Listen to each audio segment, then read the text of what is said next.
पंच परमेष्टि भगवान की, परम पूज आचार्य भगवान कुंद कुंद स्वामी की, परम पूज आचार्य भगवान अमृतचंद्र स्वामी की, परम पूज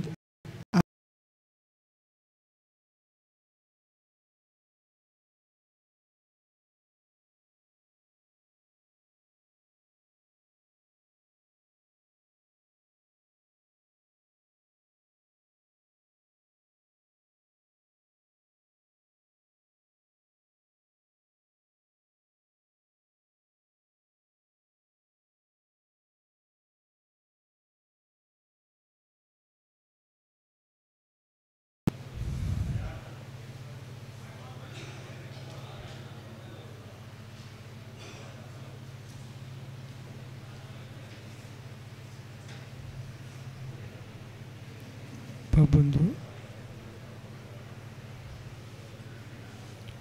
आचार्य प्रवर भगवत कुंद कुंद स्वामी परिचित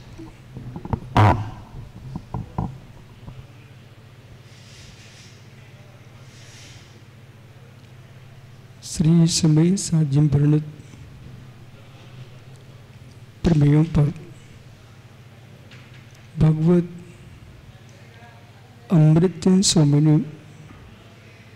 आत्मख्याति टीका में कलशों की प्रोत्साहन की। उन कलशों में जो प्रमेय हैं, उन गंभीर प्रमेयों पर व्याख्यान शुभचंद्र स्वामी ने परमध्यात्मनी संस्कृत टीका में किया। संसार में जो पद है वो अपद है, सुपद है उसमें कोई पर पद नहीं, पर पद में सुपद नहीं। सुबंत तिगंत तद्धित आदि व्याकरण के नियम हैं।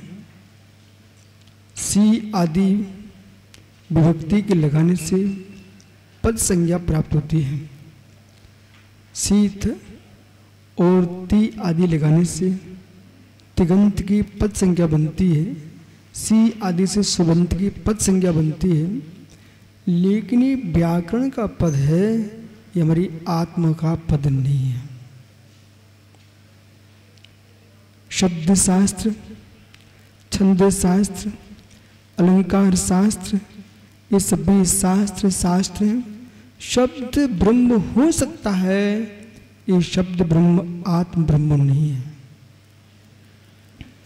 शब्द शास्त्र के ज्ञाता को, न्याय शास्त्र के ज्ञाता को, गणित शास्त्र के ज्ञाता को, व्याकरण शास्त्र के ज्ञाता को, अलंकार शास्त्र के व्याख्याता को, इन संपूर्ण ज्ञाताओं को ध्यान देना पड़ेगा। ये ज्ञान नहीं है, ये सब ज्ञान के गे हैं। छंद ज्ञान नहीं, व्याकरण ज्ञान नहीं, अलंकार ज्ञान नहीं, गणित ज्ञान नहीं, भाषा ज्ञान नहीं, ये ज्ञान के गे हैं। इन गेयों को अज्ञ प्राणी ज्ञान कहता है।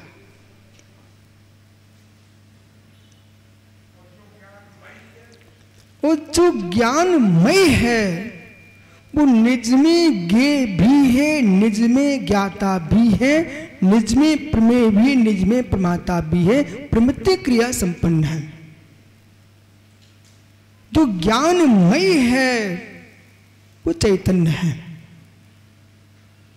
जो ज्ञानमय है वो आत्मा है। आत्मा जो है, आत्मा शब्द से भी शून्य है। आत्मा जो है, आत्मा शब्द भी हर्ष सेठी आत्मा नहीं है।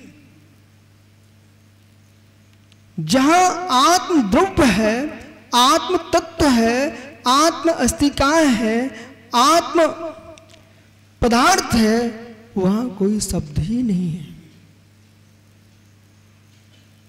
शब्द पुद्गल की पर्याय है, आत्मा चैतन्य धातु है। शब्द पुद्गल की पर्याय है, पुद्गल की पर्याय में चैतन्य को खोजना ये कभी मिल सकती नहीं। पुद्गल की पर्याय में चैतन्य का अन्वेषण करना, पुद्गल की पर्याय में आत्मा की मार्गणा करना, ये तुमको मिल सकता नहीं। आत्मद्रव्य नहीं मिलेगा। तो फिर आत्मद्रव्य को हम किससे जाने? आत्मद्रव्य को हम किससे जाने? आत्मद्रव्य को आत्मद्रव्य से ही जाना जा सकता है। आत्मद्रव्य को अन्य द्रव्य से नहीं जाना जा सकता। आत्मद्रव्य को आत्मद्रव्य से ही भेदा जा सकता है, अन्य द्रव्यों से नहीं भेदा जा सकता है। आत्मद्रव्य का भाव भावक भाव आत्मा ही है। आत्मद्रव्य का वेद्य वेदक भाव आत्मा ही है। आत्मद्रव्य का अन्य द्रव्य वेद्य वेदक नहीं है, भाव भावक नहीं है। इसलिए परम योगेश्वर देह में रहते हुए भी विदेह में रहते हैं। इसलिए परम योगेश्वर देह में रहते हुए भी विदेह में रहते हैं। देह में रहना कर्माश्रयी भाव है। देह में रहना कर्माश्रयी भाव है। विदेह में रहना स्वाश्रयी भाव है। पूर्व बद्ध कर्म का औदिक भाव शरीर है। पूर्व बद्ध कर्म का औदिक भाव शरीर है। औदिक भाव में होना ये बंध का कारण नहीं है। कठिन हो रहा है क्या? औदिक भाव में रहना ये बंध का कारण नहीं है। औदिक भाव में रहना बंध का कारण नहीं है। औदिक भाव में भोग वृत्ति में जीना बंध का कारण है। औदिक भाव में मिथ्यात्व में जीना बंध का कारण है। औदिक भाव में असंयम में जीना बंध का कारण है। अवृत्ति में जीना बंध का कारण है। कसाय में जीना बंध का कारण है। प्रमाद में जीना बंध का कारण है। इसलिए मिथ्यात्व, अवृत्ति, प्रमाद, कसाय, योग ये बंध के कारण है। औदिक भाव का होना बंध का कारण नहीं है। जो तपस्वी तपस्या कर रहे हैं औदिक के साथ ही करेंगे। बराबर? जो तपस्वी तपस्या कर रहे हैं करेंगे, कर चुके हैं, कर रहे हैं, औदिक के साथ ही करेंगे। औदिक में हर्ष विषाद का अभाव जो करते हैं वे तपस्वी औदिक का भी क्षय कर लेते हैं। शब्दों से नहीं सुनना है, शब्दों को नहीं समझना है, आपको वाच्यार्थ को समझना है, बाह्य अर्थ को समझना है। शब्दों को डॉक्टर सरस जी, शब्दों को आप मानिए बिजली के तार। शब्दों को स्वीकार कीजिए विद्युत के तार। उस पर प्रवाहमान है विद्युत। ये शब्द समझ में आ रहे हैं क्या? शब्द को मानिए विद्युत के तार, उस पर प्रवाहमान है विद्युत। तार होना आवश्यक है, पर लक्ष्य तुम्हारा तार नहीं है, लक्ष्य विद्युत है। शब्द ब्रह्म होना आवश्यक है, शब्द ब्रह्म होना आवश्यक है। शब्द ब्रह्म हमारा लक्ष्य नहीं है, आत्म ब्रह्म हमारा लक्ष्य है। शब्द जो भी होगा वो वाच्यार्थ को लिए होगा। शब्द जो भी होगा बाह्यार्थ को लिए होगा। शब्द अपने आप में पुद्गल की पर्याय है। शब्द अपने आप में ही है। अपने आप के लिए शब्द का प्रयोग कोई भी नहीं करता। जो मैं कह रहा हूं उसे आप सुन रहे हो। पुनः सुनिए वकील साहब, जो मैं कह रहा हूं उसे आप सुन रहे हो कि जो मैं कह रहा हूं उसके अंदर तुम कुछ समझ रहे हो।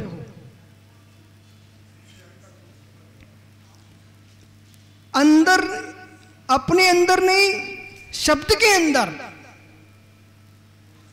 शब्द के अंदर को समझ करके फिर अपने अंदर समझिए। प्रोफेसर महेंद्र जी, मित्र, पंडित जी, मैं क्या बोल रहा हूं, आप एक टीचर के नाते, शिक्षक के नाते मेरी बात को समझिए। जो कथन चल रहा है, शब्द आपके कानों तक जा रहे हैं। कर्ण इंद्रिय का विषय शब्द है कि ज्ञान है। राकेश पंडित जी, कर्ण इंद्रिय का विषय क्या है? कर्ण इंद्रिय का विषय शब्द है। निर्णय कौन ले रहा है? शिक्षक भाई, समझ रहे ना? निर्णय कौन ले रहा है? निर्मल भैया, निर्णय कौन ले रहा है? जो शब्द कर्ण इंद्रिय तक आ रहे हैं उसका निर्णायक कौन है? कर्ण इंद्रिय निर्णायक है कि ज्ञान निर्णायक है कि ज्ञाता निर्णायक है?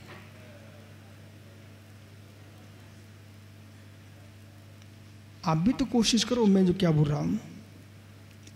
कर्ण इंद्रिय निर्णायक है कि आत्मा निर्णायक है कि ज्ञान निर्णायक है? निर्णायक कौन है? निर्णायक कौन है? डॉक्टर साहब, निर्णायक कौन है? ज्ञान निर्णायक है कि आत्मा निर्णायक है?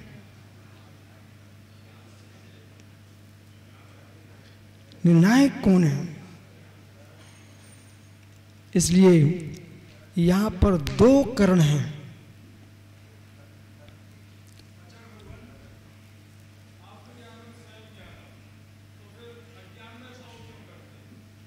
अभी मैं वहां आता हूं। अभी तो मेरा वकील साहब प्रश्न ये है, चाहे अज्ञान भाव हो चाहे ज्ञान भाव हो, निर्णायक कौन है? ज्ञान है कि ज्ञाता है? जो भी शब्द है कर्ण इंद्रिय से सुना गया है, तो व्याकरण की दृष्टि से कर्ण है से, कर्ण से सुना गया है, कर्ण है। वो जाना किससे है? ज्ञान से, तो वो भी कर्ण है। एक बहिकर्ण, अंतरकर्ण। ज्ञान तुम्हारा क्या बना? अंतरकर्ण है। वो कर्ण क्या है? बाह्यकर्ण है। शब्द को सुनने में कर्ण है। कर्ण है, ध्यान देना।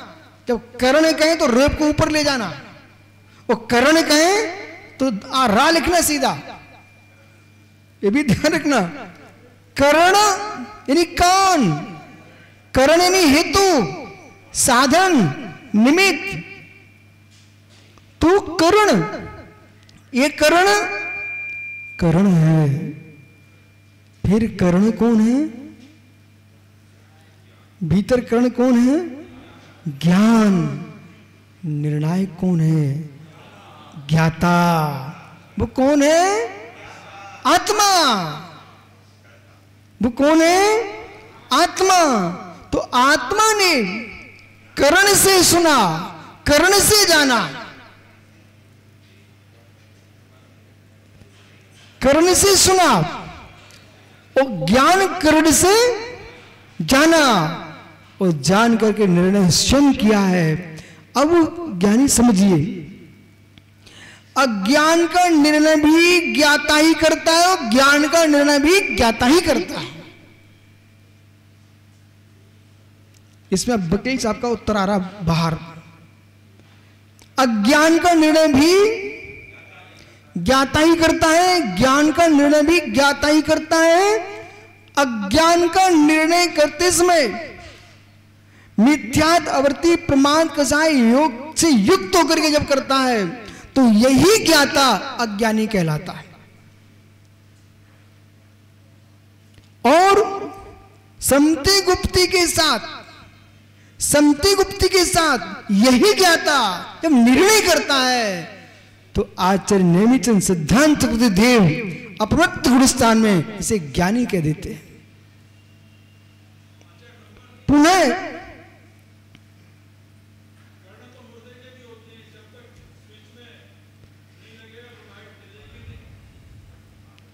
प्रश्न बढ़िया होने दो, होने दो।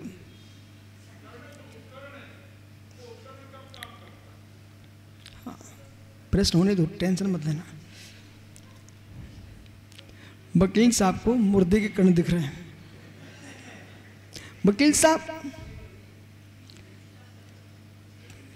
अपन विषय से नीचे उतरा है, फिर भी चलते हैं। मुर्दे के जो कर्ण हैं वो कर्ण ही नहीं है। और राकेश भाई, मुर्दे के कर्ण है वो कर्ण ही नहीं है। सुनिए ध्यान से, क्यों नहीं है? बेसंज्ञा के कर्ण तो हो सकते हैं, संज्ञान के कर्ण नहीं है। बोले क्यों? द्रवेंद्री भावेंद्री निवृत्ति उपकरण द्रवेंद्रियम, तो निवृत्ति है, उपकरण है, वो द्रवेंद्रिय है। लेकिन लब्ध उपयोग भावेंद्रियम, लब्धि उपयोग है वो भावेंद्रिय है। वास्तव में भावेंद्रिय जो है वो आत्मा ही है, आत्मा के बाहर कोई भावेंद्रिय नहीं है। बराबर? भावेंद्रिय जो है वो कौन है? आत्मा ही है। इसलिए संसारी जीव जो 5 इंद्रियां उसके हैं, उपकार कर रहे हैं, मात्र इतना काम है। लेकिन चौसम तो भाव इंद्रिय के अंदर ही है। भाव इंद्रिय। अगली दृष्टि में जाते हैं।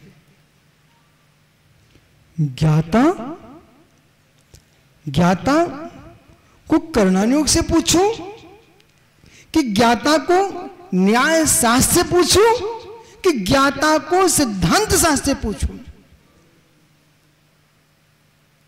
ये 3 आपको प्रश्न करना पड़ेंगे। ज्ञाता को न्याय की भाषा में पूछते हैं तो दार्शनिक दृष्टि है। भिन्न दर्शन को समझाने के लिए व्याख्यान वैसा करना होगा। और ज्ञाता को कर्णानुयोग से पूछूंगा तो द्रवेंद्रिय भावेंद्रिय से सुने नहीं है, भावेंद्रिय द्रवेंद्रिय से सुने नहीं है, कर्णानुयोग से पूछ रहा है। जहां रचना है वहीं क्षोभसम है, और जहां पर क्षोभसम है वहां पर रचना है। अब यहां पर अंगंगी में अभेद भाव, अंगंगी में भेदभाव, अंगंगी में अभेद भाव, अंगंगी में भेदभाव। अंगंगी में भेदभाव नहीं बनाएंगे तो 5 इंद्रियों का विषय घटित नहीं होगा। निसंग सागरी, महात्मा समत्व सागरी, ध्यान दीजिए। अंगंगी में भेद नहीं बनाएंगे आप तो 5 इंद्रिय के विषय घटित नहीं होंगे। अंगंगी में भेद नहीं बनाएंगे आप, इसलिए भेदात्मक को घियो, घी जो है भेदात्मक होता है। सरस जी, आध्यात्मिक एकांत में डूबने वाले लोग अध्यात्म ज्ञान से शून्य हो जाते हैं। सिद्धांत को जब तक नहीं समझेगा अध्यात्म के अंदर प्रवेश नहीं हो सकता।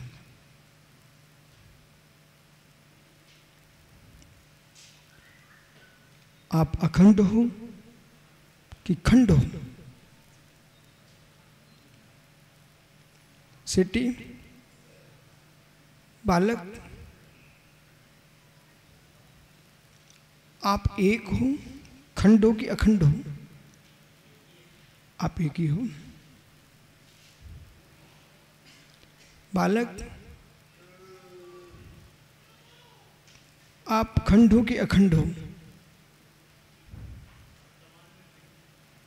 हैं? फिर से बोलो, आप खंड हो कि अखंड हो? स्वभाव से अखंड हो। तो तुम्हारा स्वभाव अखंड कौन सा है?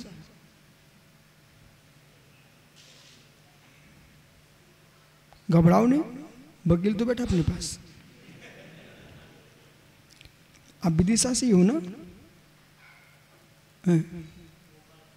भोपाल से हो, कोई बात नहीं, तुम तो राजधानी से हो, वो तो बिहार से, झारखंड से आया है। हाँ मित्र सुनिए, आप खंड हो कि अखंड हो?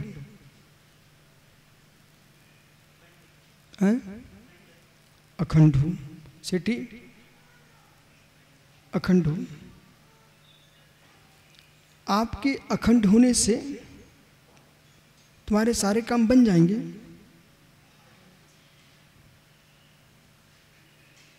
आपके अखंड होने से सारे काम बन जाएंगे।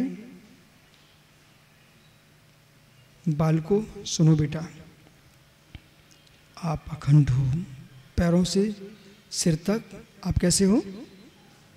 अखंड हो, बराबर, दोनों एक ही मत हो, अखंड हो ना? अब प्रश्न ये है, आपकी कान में एक फुंसी हो गई, फिर डॉक्टर सरस के यहाँ आप गए, तो क्या बोलोगे? अखंड शरीर में फुंसी हो गई, ऐसा बोलोगे? वो अखंड शरीर में फुंसी हो गई और डॉक्टर भी तुम जैसे ही फंस गया, तो ठीक है, अखंड शरीर में फुंसी है ना, तो कहीं भी दवाई लगा दो। फिर डॉक्टर साहब ने कहा भाई शल्य क्रिया करना पड़ेगी। शल्य क्रिया समझते ना? हाँ, शल्य क्रिया करना पड़ेगी। अब वो शल्य क्रिया कहां से करें? कंठ से कि कान में करें? आप तो अखंड हो ना।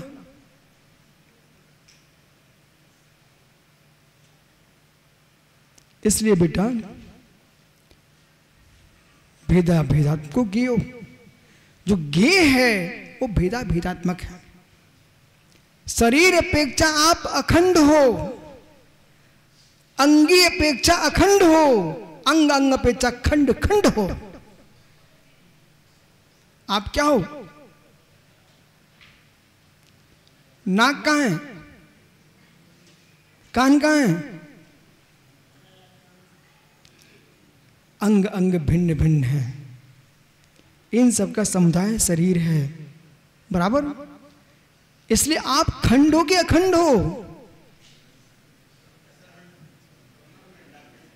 आप क्या हो?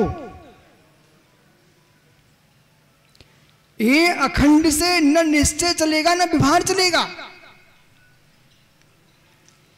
खंडाखंड स्वरूप हो हम, भेदा भेदात्मक है। कैसे हो आप मित्र? कैसे हो?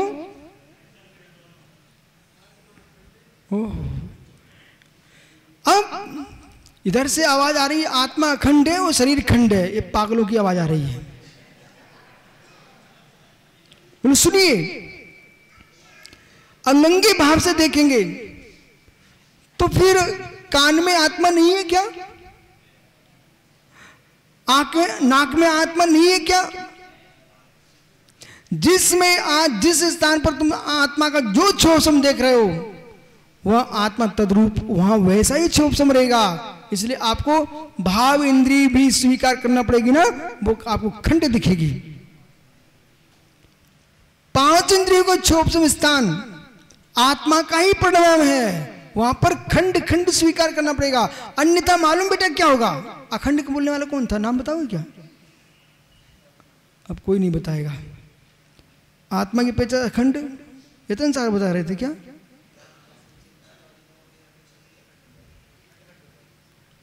सुनिए ध्यान से, मैं व्यवहार से बात कर रहा हूं। जो जीव, बालक सेठी, जो जीव आत्मा को आत्मा से अखंड ही मानता है, उससे कहना पड़ेगा, हे मित्र, हे मित्र, तुम्हारा ब्रह्मचर्य का पालन नहीं हो पाएगा।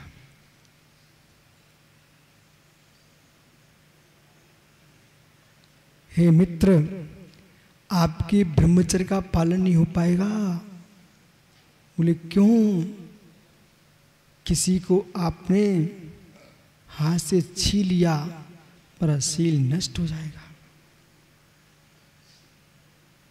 और आपको भोजन करोगे तो स्पर्श इंद्रिय का आनंद आएगा, स्पर्श करोगे रसना की अनुभूति होने लग जाएगी, सुनोगे तो गंध का ज्ञान होने लग जाएगा, आपकी इंद्रियों में विचार हो जाएगा। समझो, अखंड के ज्ञाताओं, पहले खंड को समझिए। 8 प्रदेशों में खंड खंडपना है।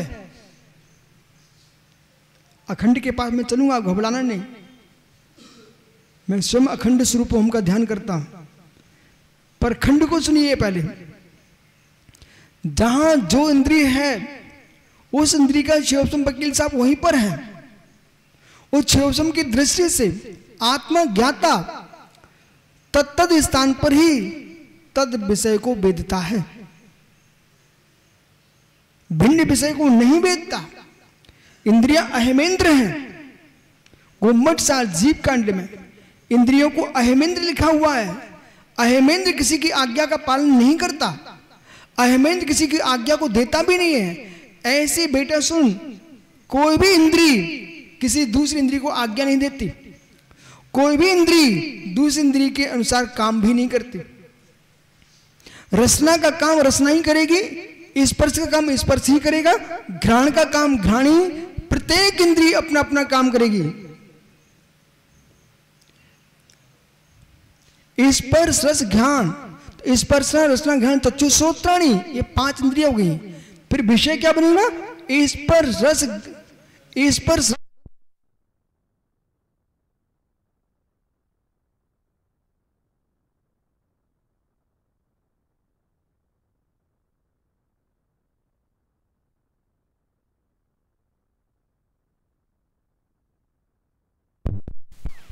रसना का विषय रस, घ्राण का विषय गंध, चक्षु का विषय वर्ण, शब्द कर्ण का विषय शब्द, स्पर्शन का विषय स्पर्श। इस दृष्टि से देखेंगे तो हमें आत्मा में भी खंड दिखाई देता है। आत्मा में खंड है सरस जी, इसलिए भेद है। यदि खंड नहीं हुआ तो भेद नहीं होगा। इसलिए प्रत्येक इंद्रिय का परमन स्वतंत्र है। इस दृष्टि से आत्मा खंड खंड है। परंतु 5 इंद्रिय का ज्ञाता, 5 इंद्रिय विषयों को भोक्ता, वो कौन है? एक आत्मा अखंड है। बैठ जाओ, अखंड है, अखंड है। अब चलते आप शुद्धात्म तत्व की ओर। बाह्य द्रव्य को देखेगा तब खंड खंड श्रुत से देखेगा। आत्म द्रव्य को देखेगा, अखंड श्रुत की धारा में जाएगा। अखंड श्रुत की धारा में जब जाएगा, अब मित्र ऊपर उठे। स्वभाव में खंड खंड, स्वभाव में अखंड।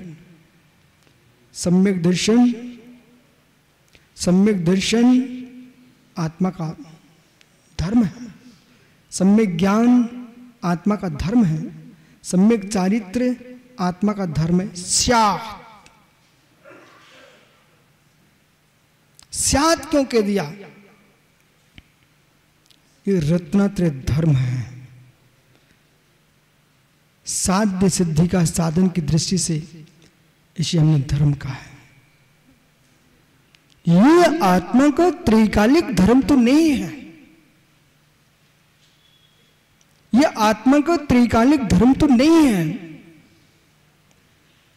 त्रैकालिक धर्म त्रैकालिक एकत्वभूत स्वभावभूत ज्ञान दर्शन आत्मा का त्रैकालिक धर्म है। ज्ञान दर्शन आत्मा का स्वभावभूत धर्म है। रत्नात्रय मोक्ष प्राप्ति का साधन भूत धर्म है। रत्नात्रय उत्पन्न होता है, स्यात् ब्रह्म को प्राप्त होता है, ब्रह्म को प्राप्त होता है। निशंग सागर मग्गे मग्ग फलम्मी मग्गो मुख वाओ तस्मन होदे निब्बाणम। तो मग्गे मग फलम्मी मारो मार का फल, जिनवर देव ने दो ही व्याख्या की। मार्ग मार्ग का फल, रत्नत्रय मार्ग है और मोक्ष मार्ग का फल है। फल प्राप्ति के बाद मार्ग अनुपयोगी हो जाता है। फल प्राप्ति के बाद पुष्प अनुपयोगी हो जाता है। जब तक फल नहीं आए तब तक पुष्प की आवश्यकता है। पुष्प आते ही फल आते ही पुष्प अनुपयोगी है। ऐसे मोक्ष मिलते ही मोक्ष मार्ग अनुपयोगी। और मोक्ष मार्ग को उपयोगी समझा आपने तो सिद्धों को भी मोक्ष मार्ग की साधना स्वीकार करना पड़ेगी। छोड़ते नहीं है, त्यागते नहीं है। इसलिए वहां पर भी दर्शन है। तब सिद्धे रे सिद्धे संयम सिद्धे चरित सिद्धे नानन्य दंशन सद्य ससानुवंशामी वह है। लेकिन क्रिया रूप रत्नात्रय वहां, वकील साहब क्रिया रूप रत्नात्रय वहां कहां कहां? वहां सिद्ध श्राप सिद्धों के, सिद्धात्मा के। अब जो जीव सरस जी मित्र आप विद्वानों से पूछना, बे न बता आप समझाना। भाई समय सार का अध्ययन करते हुए भी समय सार से अनभिज्ञ आप रह सकते हो। समय सार इतना गुण ग्रंथ है, सभी इसकी गहराई में प्रवेश कर पाए बहुत कठिन है। रत्नत्रय धर्म उत्पन्न होता है। यदि रत्नत्रय को आत्मा का धर्म कहेंगे आप, स्वभावभूत लक्षणात्मक, तो निगोदिया को रत्नत्रय स्वीकार करना पड़ेगा। और जितने अवरत संबंधिष्ट जीव हैं यहीं भूल चल रही है। ये अपने आप को मोक्ष मार्गी कहते हैं और मोक्ष मार्गी ऐसा ही मानते हैं जैसा एक योगी। यदि ऐसा मानते हैं तो आपकी तत्व की भूल है, तत्व की भूल है। पुष्प की योग्यता प्रत्येक आम के वृक्ष में है, पर पुष्पित वही है जो खिला है, बौर युक्त है। बौर नहीं है तो फल नहीं है। सुरेश जी बौर नहीं है फल नहीं है। ऐसे ही बौर शून्य आम्र वृक्ष फलवान शक्ति रूप कह लीजिए, लेकिन फलवान वकील साहब फलवान नहीं है।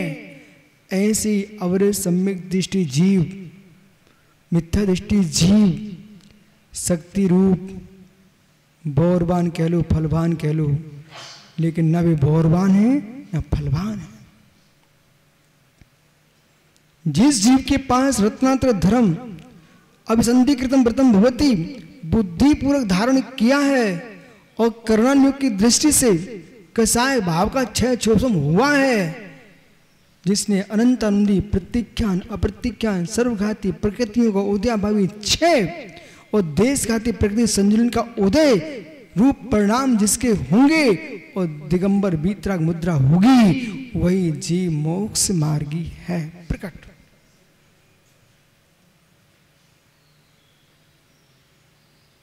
अन्यथा ये महेंद्र पंडित जी अपने आप को सर्वस्व मान बैठेंगे और कर्ण चरण में आलसी होकर के निश्चय अवत्व मानो निश्चय को नहीं जानते हुए मां निश्चय को बात कर रहे हैं, ये निश्चयाभासी हो जाएंगे।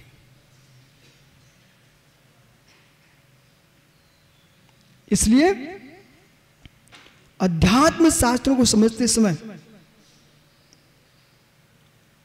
शक्ति और सत्ता का ध्यान करना चाहिए।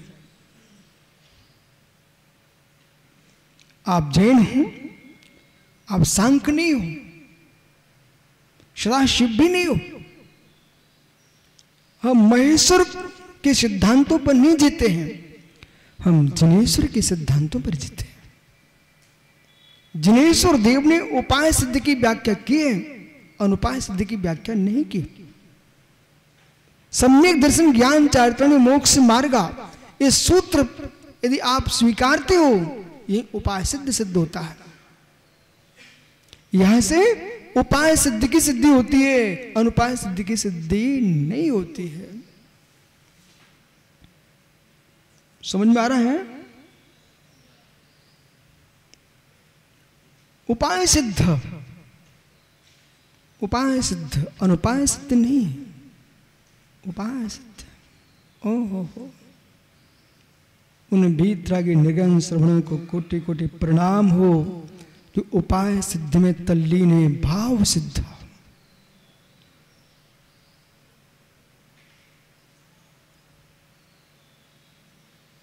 क्या हो गया? फिर धीरे से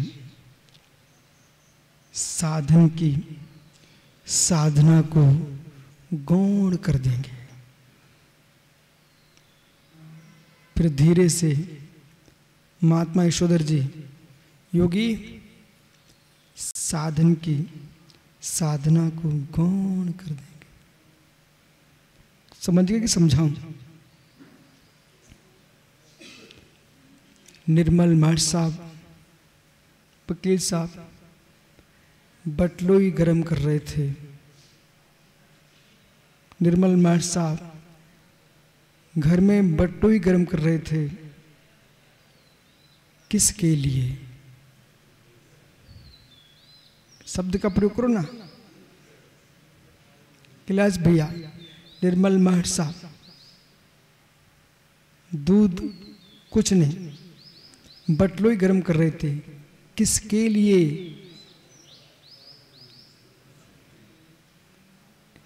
संप्रदान शक्ति को लेके आइए, संप्रदान कारक को लेके आइए। बटलोई गरम कर रहे थे, किसके लिए? बटलोई के लिए? मां सुनना, ये तो आपका विषय है। विदिशा की मां तवा गरम कर रही थी, किसके लिए? विदिशा की मां तवा गरम कर रही है, तवा गरम कर रही है, किसके लिए? रोटी के लिए कि पराठे के लिए? सुनना, मां तवा गरम कर रही है, लेकिन वकील साहब आटा है ही नहीं। वकील साहब आटा है ही नहीं। अशोक भाई किसके लिए तवा किसके लिए गर्म कर रही है? निर्मल माठ साहब के पास दूध है ही नहीं, बटलोई किस लिए गर्म कर रहा है? हे मित्र, सामग्री के अभाव में, सामग्री के अभाव में साधन अकिंचित कर। वाह। सामग्री के भाव में साधन अकिंचित कर, भाव विशुद्धि के भाव में साधना अकिंचित कर।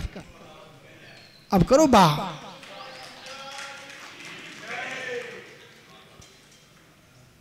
सभी शरीर सुखा डाला, धूप में बैठे हुए, पर्वत पर खड़े हुए, पर पूर्ण साधना कर डाली, लेकिन परिणाम विशुद्धि है ही नहीं है। बटलू तपा डाली, लाल कर डाली, पर दूध डाला ही नहीं है। क्यों तपा रहा भाई पागल? हे जीव, ऐसी शरीर सुखा डाला, भाव रत्न है ही नहीं है, भवातीत कैसे हो पाएंगे आप?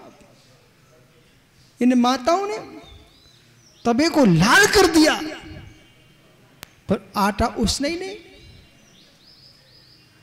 घर में आटे का दाना नहीं है, वो तवा रख के बैठ गई, अग्नि जला रही है अम्मा। क्यों गर्म कर रही तवा को मां?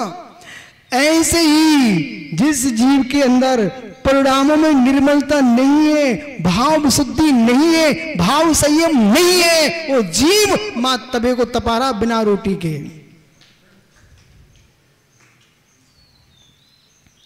सुन लो हितेन सागर जी,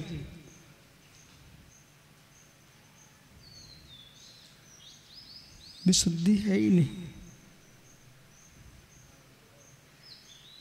अग्नि खर्च कर दिए, लकड़ी खर्च कर दिए, और बटलोई को झुलसा दिया उस निर्मल मार साहब ने।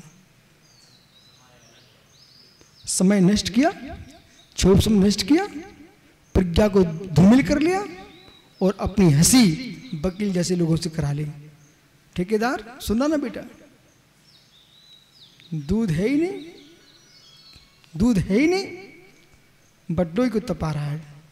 कमलांकुर, दूध है ही नहीं, बटलोई को तपा रहा है।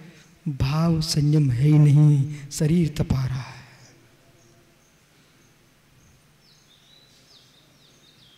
सचिन ऐसा ही है।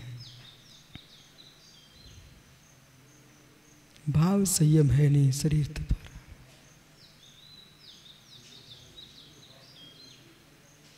है। एक दूसरे के चेहरे मत देखो, स्वयं के भीतर झांको। भाव संयम के पर लक्ष्य रखो, पर बिना द्रव्य संयम के दूध तपेगा जब भी तो बटलोई में ही तपेगा। पात्र बिना दूध तप सकता नहीं, तबे बिना तबे की रोटी बन सकती नहीं। मैं विशेषण जोड़ रहा हूं, तबे बिना तबे की रोटी। हाँ, गकरिया नहीं, ये तुम सब पंचम काल के लोगों तुरंत हमें भटका दोगे। बोले हम हाथ की सेक लेंगे, गकरिया बना लेंगे। नहीं, मैंने पहले ही कह दिया, तबे बिना तबे की रोटी बन सकती नहीं, और पात्र बिना दूध तप सकता नहीं। ऐसे द्रव लिंग धारण किए बिना भाव लिंग हो सकता नहीं।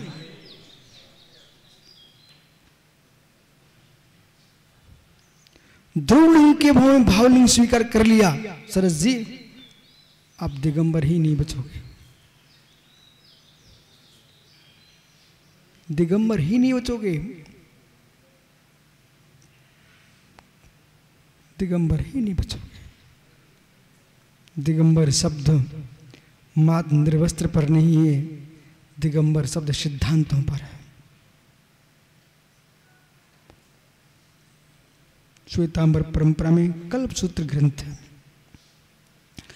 कल्पसूत्र ग्रंथ में लिखा हुआ है, भगवान ऋषभ देव को केवल ज्ञान हो गया। मां मरदेवी अपने पोते भरत से कहती, बेटे तुम राह सुख भोग रहे हो, मेरा बेटा ऋषभ पता नहीं कहां जंगलों में होगा। भरत चक्रवर्ती ने कहा, हे दादी मां, ऋषभ देव जंगलों में भटक नहीं रहे, वे कैलाश पर्वत पर श्री समोष्ण में विराजमान हैं। बस क्या आप मुझे उनके दर्शन नहीं कराएंगे? हे मां, क्यों नहीं? दूसरे दिन भेरी ताड़ित हो गई और पूरे नगर को सूचना दे दी, हस्तनी के ऊपर माँ मरदेवी को बिठाल करके चक्रवर्ती हाथी पर बैठ करके कैलाश पर्वत पर पहुंचता है। वहां जा करके माँ मरदेवी ने देखा, माँ मरदेवी ने देखा, ओह कैलाश पर्वत पर विशाल समुद्र में भगवान ऋषभदेव विराजमान है। उनको देखते ही मां मरदेवी की इतनी विशुद्धि बनी, उनको देखते ही केवल ज्ञान हो गया।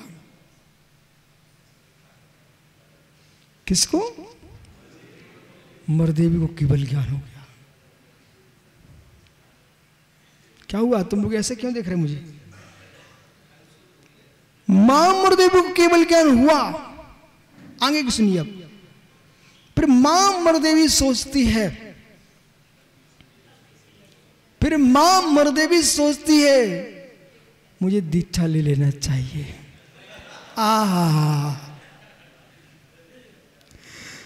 हे मित्र, तब केवल ज्ञान हो ही चुका, अब दीक्षा की क्या आवश्यकता? वो केवली होकर के सोच रहे हैं, केवली होकर के सोच रहे हैं। केवली सोचता नहीं और सोचने वाला केवली होता नहीं। जो सोचता है वो मन सहित होता है और केवली भाव मन रहित होते हैं। इसलिए कोई भी वृद्ध जन भले अपनी कल्पना में करें केवली के भी ज्ञान मन होता है, इस बातें आगम के विरुद्ध हैं। श्री षटखंड आगम में आप विदिशा में ही स्टेशन मंदिर पर दीवारों पर षटखंडागम के सूत्र लिखे हुए हैं। उसमें 13वें गुणस्थान का सूत्र पढ़ के आना। केवली भगवान संगी है कि असंगी? रो संगी, रो संगी, ये धबला षटखंडागम का सूत्र है। रो संगी, नो संगी, वे संगी नहीं है, असंगी नहीं है। असंगी हो गए तो केवली कैसे हो पाएंगे? वो संगी रहे तो केवली कैसे?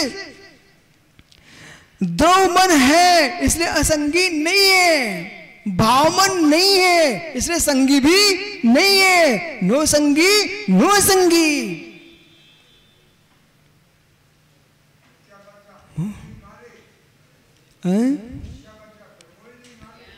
हाँ, अब बोले इतनी देर से आप, तो क्या बचा? क्या बचा? संगी संगी छोष्मिक भाव, संगी संगी नहीं पारणमिक भाव। हे मित्र, आत्मा का ज्ञायक भाव, त्रिकालिक भाव, वही बचा आपसे, वही बचा है। पर संगी हुए बिना सम्यक दृष्टि नहीं हो पाओगे।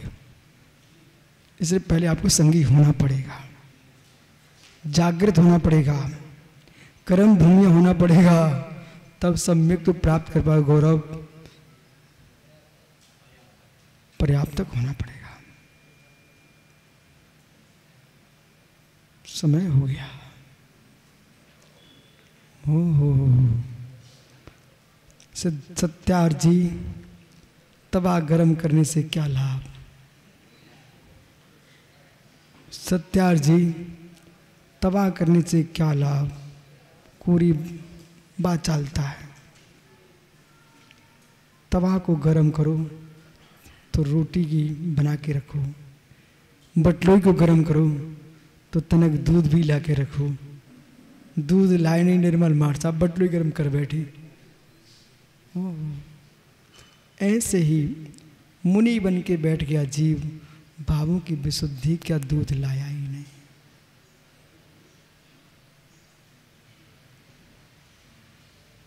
समझ में आ रहा है? समझ में आ रहा है? समझ में आ रहा है तो सूखते शरीर में सुख मनाओ।